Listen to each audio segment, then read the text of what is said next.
Right, Chloe, Aston Villa wants Harvey Elliott. Thoughts on that, and who else do you think should be in for him? I think pretty much anyone in the Premier League who aren't Manchester City or Arsenal should be in for him.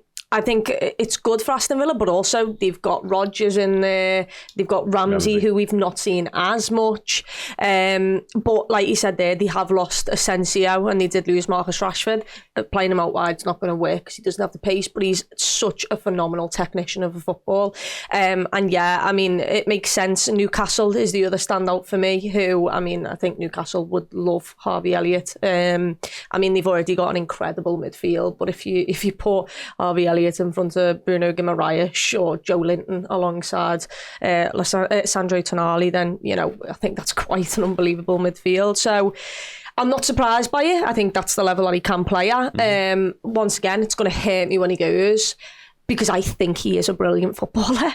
It's just, he doesn't fit our system. And once again, we've just spoken about Darwin Núñez, but Darwin Núñez in my head isn't that good of a footballer. So it's very easy for me to sit there and go, doesn't fit, get rid. Yeah. Harvey Elliott's different. I know he doesn't fit the system. I know even if he stayed, you had the players who were looking to add, and you've still got Dom Curtis that there.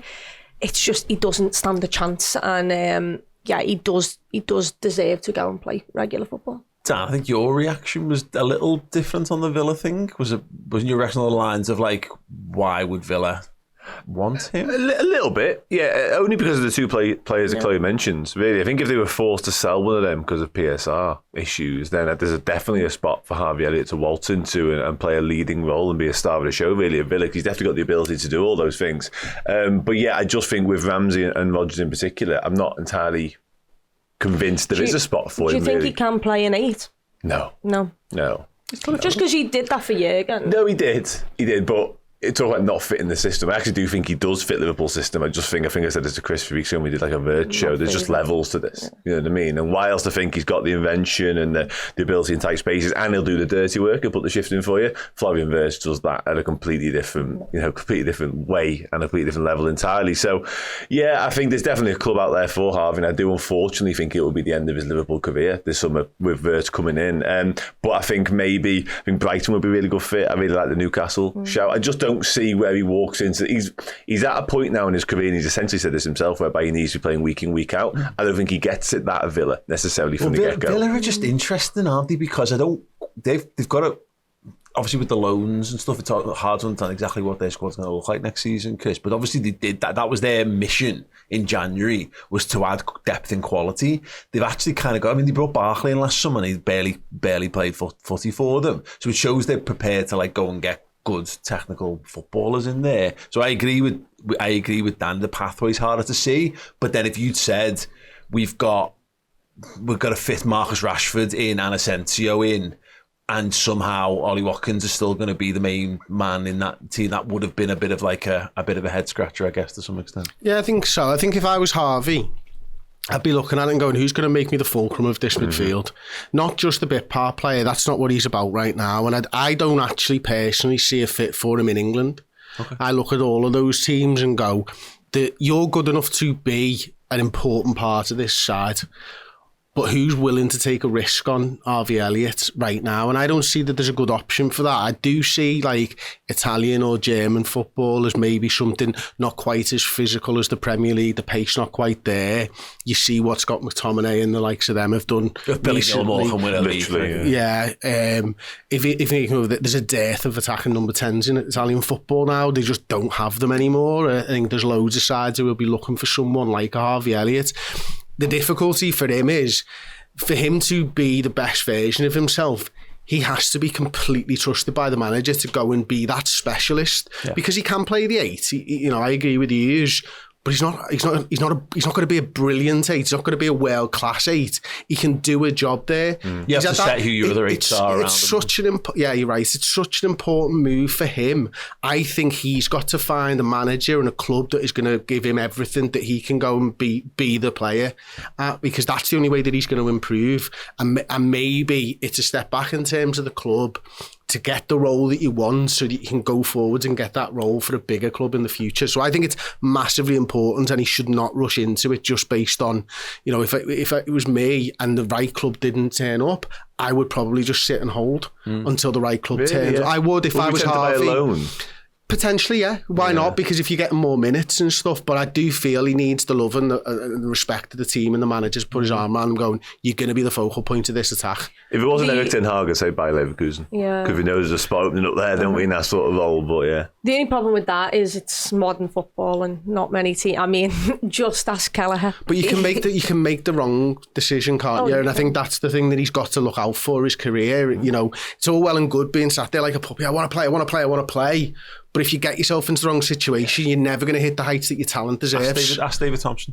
Yeah. David Thompson was a very good Premier League attacking midfielder, and he should have just stuck it out at Liverpool and even just been a bit part player in Liverpool squad. That remains a choice for Harvey. And the thing is, you've got to be careful about who's giving you your advice. And I know Dan will always go to bat for, don't be a bit part player, go and be the main man, go and play.